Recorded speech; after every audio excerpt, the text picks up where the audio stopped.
There are so many things that you shouldn't do as a woman, even as a human being, because of the adverse effect they have on you. Now, the truth is, some of these things, after some time, maybe you gain yourself back and bounce back from them. However, there are some that when you do them, you might either live with the regret all your life or might be the end of your life.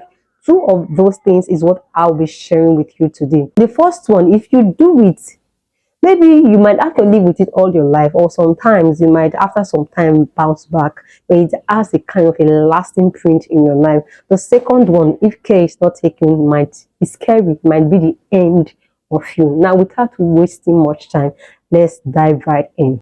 Number one, no matter how much you love a man, please do not pay your own bride price. When I say paying your own bride price, it doesn't mean that you go to your parents and say, oh, daddy, I want to pay my own bride price. It always comes as a form of support to the man. You know, your husband wants to do something and he's not financially capable enough and you decided to help. Please, there are so many other things that comes with wedding, help with those things. But you see that traditional list, that thing that qualifies him as a husband, that thing that he needs to do that will qualify him to call you his wife, please let him be the one to use his own money to do it, because these things always comes back to bite. Check the people around you, check the media, you will see so many of them. It always comes back to bite. Few years into the marriage, especially if the man is not that in love with you, you hear things like, you are the desperate one. Have you forgotten? You paid your own bride price. You know, they will keep on tormenting you with it until you're frustrated. If you decide to stay in the marriage, you live with that frustration all your life. And if you decided that, oh, it is enough and you decide to leave, that's tantamount to you having a divorce. And divorce have a way of altering someone's life. Maybe after some time you might bounce back, but for some persons they live with it the rest of their lives. So please, I'm begging you, as a woman, please do not for any reason pay your own bride price. It will always come back to bite. Number two, I don't want to mention it with my mouth because it is too big. But let me tell you a story. Far back 2015 or 14, I can't really place my hands right now on the years. I was at home around 8 p.m. and I saw this lady walk into my house. I was trying to see who the person was, like, who is this person that is coming to my house at this time? At least if anybody would visit you at that old hour, it will be family or friends that that are close to you that will visit you at that time. But this person looks obviously like a stranger, so I was kind of looking at her and wondering who she was. So my mom looked at me and said, don't you know, let's use her name as Mama Julius. She said, don't you know Mama Julius? When she told me that that was Mama Julius, I froze, because this woman was a shadow of herself. There was no correlation between the person I used to know and this person standing in front of me. She's not a fat person, but she has this plumping look and she's very dark. One of the most beautiful women I have ever seen. So I went further to ask what the problem was. They said that she had diabetes. Well, after then, she left our place, and a few months into it, we heard that she had died.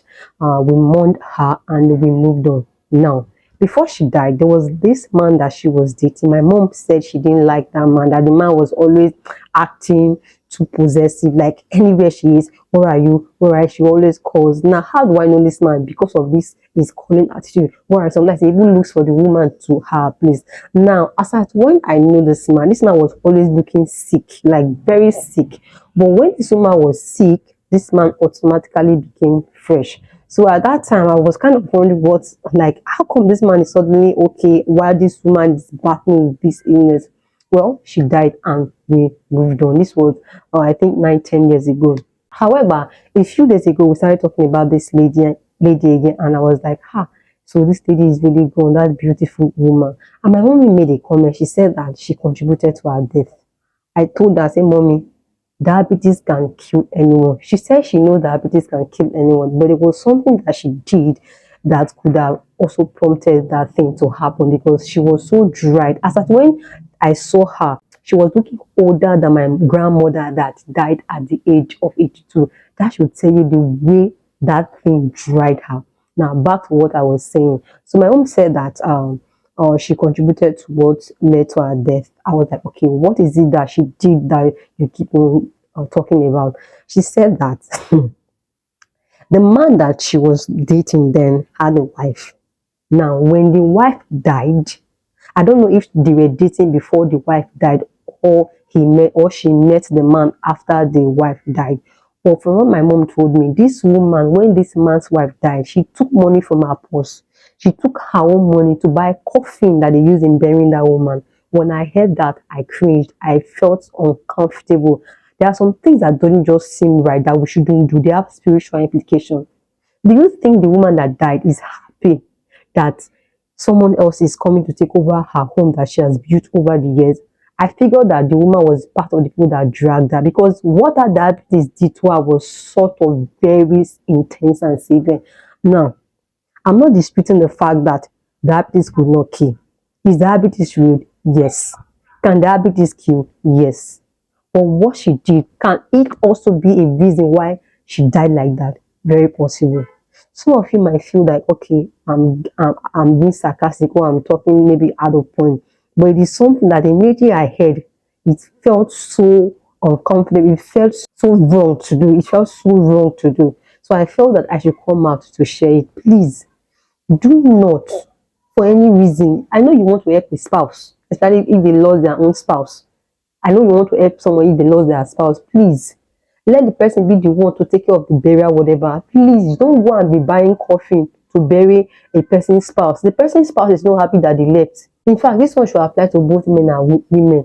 If you are in love with a woman and her husband dies, please don't be the one to buy coffin for her, because that man will drag you along. Since you are okay burying him, he will tell you that it's okay for you coming to join him. As a woman, please don't go about buying coffin for your lover to bury his dead wife. The dead are not happy that they are dead. Some of them, I mean, many of them are not happy that they are dead. So you doing that is in that you are happy that they've left the picture and you want to come and take over. So when I heard this, I said, no, I must come and share. Please, number one, avoid paying your own right price. Number two, don't go about buying coffins to bury your lover's dead wife or dead husband. Please. This is Let's Talk with Big Sheila, where we share life experiences and draw life lessons from it. This helps you to avoid making the same mistake that others made, and even helped in helping you in making better decisions. So until we meet again, this is Let's Talk with Big Sheila. Bye bye.